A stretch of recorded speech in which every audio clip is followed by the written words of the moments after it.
தாவூத் இப்ராஹிம், சோட்டா ராஜன், ரவி புஜாரி என பல தசாப்தங்களாக அண்டர்வேர்ல்ட் கேங்ஸ்டர்களால் கதிகலங்கி போயிருந்த மும்பையில் தற்போது புதிதாக ஒரு பெயர் பயத்தை விதைத்து வருகிறது. தொழிலதிபர்கள், நடிகர்கள் தொடங்கி அரசியல்வாதிகள் வரை அந்த பெயரை கேட்டாலே அலறி துடிக்கின்றனர். லாரன்ஸ் பிஷ்னாய். பஞ்சாப் தொடங்கி அமெரிக்கா வரை கூலிப்படையை வைத்துக் கொண்டு இவர் போட்டு வரும் ஆட்டத்தால் இந்தியாவின் வெளியுறவு கொள்கையே கேள்விக்குறியாகி இருக்கிறது. 10 ஆண்டுகளாக சிறைக்குள் அடைக்கப்பட்டிருந்தாலும் வெளி உலகில் அடுத்தடுத்து அரங்கேறும் கொலைகள் லாரன்ஸ் பிஷ்னாயிடம் சென்று முடிவதைக் கண்டு இந்திய காவல்துறையே அரண்டு போயிருக்கிறது. யார் இந்த லாரன்ஸ் பிஷ்னாய்?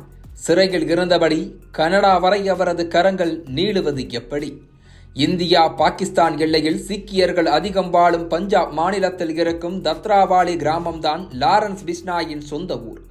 1993ஆம் ஆண்டு ஒரு இந்து வைணவ குடும்பத்தில் பிறந்தவர் லாரன்ஸ் பிஷ்னாய். அவரது அப்பா பஞ்சாப் காவல்துறையில் கான்ஸ்டபிளாக இருந்தவர்.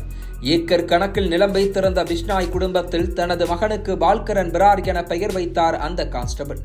ஆனால் பால்கரனோ பின்னாளில் இந்தியாவையே அசைத்து பார்க்கும் கேங்ஸ்டர் பிஷ்னாயாக உருமாறப் போகிறான் என்பது அந்த கான்ஸ்டபிளுக்கு அப்போது தெரிந்திருக்க வாய்ப்பில்லை.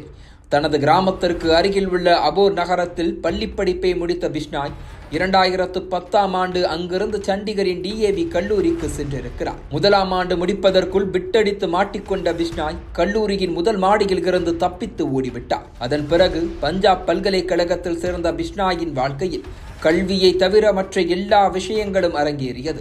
பஞ்சாப் பல்கலைக்கழக வளாக மாணவர் கவுன்சிலில் சேர்ந்து அரசியல் செய்தார் பிஷ்னாய்.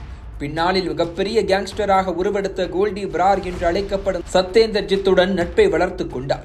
இருவரும் சேர்ந்து அடுத்தடுத்து குற்றச் செயல்களில் ஈடுபடத் தொடங்கினர். பஞ்சாப் பல்கலைக்கழகமே அவர்களை கண்டு பயந்து நடுங்கியது. கொலை மிரட்டல், அத்துமீறல், அடிதடி, பணம் பறிப்பு என பிஷ்னாய் மீது ஏகத்துக்கு வழக்குகள் குவிந்தன. இதனால் காவல்துறை அவரை கைது செய்து சிறையில் அடைத்தது. அங்கு சென்றும் திருந்தாத பிஷ்னாய் ரவுடிகளாக தேடி பிடித்து கூட்டு சேர்ந்தார். சிறைக்குள்ளேயே ஒரு சிண்டிகேட் உருவானது. 2013இல் படிப்பை முடித்த பிஷ்னாய் கள்ளச்சாராயம் காய்ச்சுவது, கூலிக்கு கொலை செய்வது என முழுநேர கிரிமினலாக உருவெடுத்தார். 2014ஆம் ஆண்டு ராஜஸ்தான் போலீஸ் பிஷ்னாயை மீண்டும் கைது செய்து சிறையில் அடைத்தது. பாரத்பூர் ஜெயிலில் அடைக்கப்பட்ட பிஷ்னாய் அங்கு ராக்கி என்கிற ஜஸ்வீந்தர் சிங் கேங்ஸ்டருடன் கைகோர்த்தார். இந்த சூழலில்தான் 2018ஆம் ஆண்டு ஒரு முறை போலீஸ் வேனில் அமர்ந்தபடியே பாலிவுட் நடிகர் சல்மான் கான் ஜோத்பூரில் வைத்து கொலை செய்யப்படுவார் என மிரட்டல் விடுத்தார் லாரன்ஸ் பிஷ்னாய். ஒட்டுமொத்த கவனமும் பிஷ்னாய் பக்கம் திரும்பியது. மீடியாக்கள் எல்லாம் 20 ஆண்டுகளுக்கு முந்தைய கேஸை மீண்டும் புரட்டத் தொடங்கின. 1998ஆம் ஆண்டு ராஜஸ்தானின் கண்காணி கிராமத்தில் ஹம் சாத் சாத் ஹேன் திரைப்படத்தின் ஷூட்டிங் நடந்து கொண்டிருந்தது.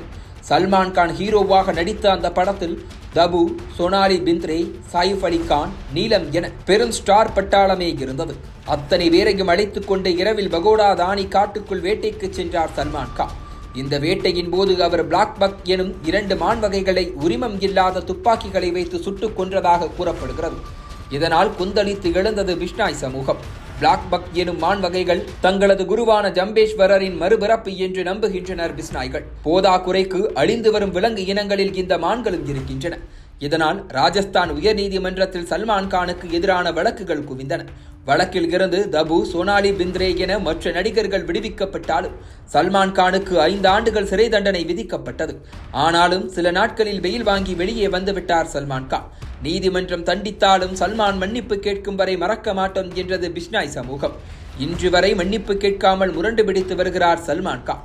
இதுதான் லாரன்ஸ் பிஷ்னாய் சல்மானுக்கு குறிவைக்க காரணமாக மாறியது. ஒரு முறை, இருமுறை அல்ல, பல முறை சல்மான் கானுக்கு குறிவைத்தது பிஷ்னாய் கும்பல். கடந்த ஏப்ரல் மாதம் கூட சல்மான் கானின் வீட்டின் மீது அதிகாலையில் மர்ம நபர்கள் துப்பாக்கிச் சூடு நடத்தினர். இதற்கு லாரன்ஸ் பிஷ்னாயின் உறவினர் அன்மோல் பிஷ்னாய் பொறுப்பேற்றுக் கொள்ள சல்மான் கான் தற்போது Y+ செக்யூரிட்டியுடன் வலம் வருகிறார். லாரன்ஸ் பிஷ்னாய் குறியில் இருந்து சல்மான் கான் தப்பி இருக்கலாம். ஆனால் எல்லோரும் அத்தனை அதிர்ஷ்டக்காரர்கள் அல்ல. 2022இல் நடந்த சம்பவம் ஒட்டுமொத்த பஞ்சாபையும் உலுக்கியது. பஞ்சாபில் லாரன்ஸ் பிஷ்னாய் ஒரு டான் என்றால் பாம்பிகா சிண்டிகேட் மற்றொரு கேங்ஸ்டர் கூட்டம். 2 கேங்குகளுக்கும் இடையிலான மோதலில் பாம்பிகா சிண்டிகேட்டுடன் நெருக்கம் காட்டிய பஞ்சாபி பாடகர் சித்து மூஸ்வாலாவை கொலை செய்தது லாரன்ஸ் பிஷ்னாயின் கும்பல். இதே பாம்பிகா சிண்டிகேட்டுடன் நெருக்கம் காட்டிய சுக்துல் சிங்கை இந்திய அரசு தேடப்படும் குற்றவாளியாக அறிவித்த ஒரு மாதத்தில் 2023 செப்டம்பர் மாதம் கனடாவில் வைத்து கொலை செய்தது பிஷ்னாய் கேங். இப்படித்தான் இந்தியாவின் சிறையில் இருக்கும் லாரன்ஸ் பிஷ்னாயின் வெளிநாட்டு சதி வேலைகள் வெளிவந்தன.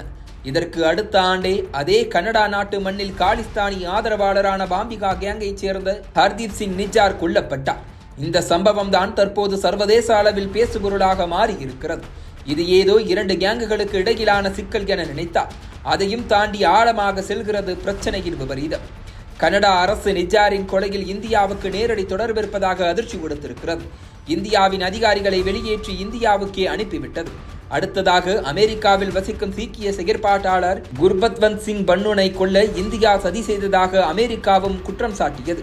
அந்நிய நாடுகளின் இறையாண்மையை மீறுவதா என இந்தியா மீது விமர்சனங்கள் குவிந்தன. காலிஸ்தானி ஆதரவாளர்களை கண்ட்ரோல் செய்ய லாரன்ஸ் பிஷ்னாய் போன்ற ஒரு கேங்ஸ்டரை இந்திய அரசை பயன்படுத்துவதாக விமர்சனங்கள் பெருகின. இந்திய அரசு ஒட்டுமொத்தமாக அத்தனை குற்றச்சாட்டுகளையும் மறுத்திருக்கிறது. லாரன்ஸ் பிஷ்னாய் விசாரணைக்காக கூட சிறையை விட்டு வெளிவர முடியாத 268வது சட்டப்பிரிவின் கீழ் அடைக்கப்பட்டிருக்கிறார் என விளக்கங்கள் பறக்கின்றன.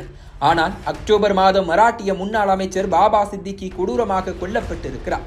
சல்மான் கானுடன் நெருக்கம் காட்டியதால் பாபா சித்திகியை கொன்றதாக லாரன்ஸ் பிஷ்னாய் கேங் தான் பொறுப்பேற்றுக் கொண்டிருக்கிறது.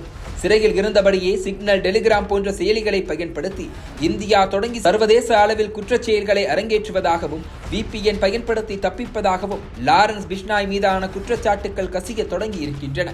ஆனால் செய்வதையெல்லாம் செய்துவிட்டு நாங்கள் தேசபக்தர்கள் என கொக்கரிக்கிறார் லாரன்ஸ் பிஷ்னாய். அவரை கொண்டாடுகிறது பிஷ்னாய் சமூகம். லாரன்ஸ் பிஷ்னாயின் புகைப்படங்களை டி-ஷர்ட்டுகளில் பிரிண்ட் அடித்து குழந்தைகளுக்கு மாட்டிவிடும் அளவுக்கு அவரது ஆதிக்கம் நீடிக்கிறது. இன்னொரு பக்கம் சினிமா பிரபலங்கள், தொழிலதிபர்கள், அரசியல்வாதிகள் என பலரையும் லாரன்ஸ் பிஷ்னாய் கேங் மிரட்டி வருவதாகவும், ஆனால் அச்சத்தால் புகார் கொடுக்க கூட யாரும் முன் வருவதில்லை என்கிறது மும்பை போலீஸ். சிறையில் இருந்தபடியே சிண்டிகேட்டாக இயங்கி தாவூத் இப்ராஹிம், ரவி புஜாரி, சோட்டா ராஜன் என முன்னாள் கேங்ஸ்டர்களை எல்லாம் முந்தி மும்பையையே அதிரவிட்டு வருகிறார் லாரன்ஸ் பிஷ்னாய்.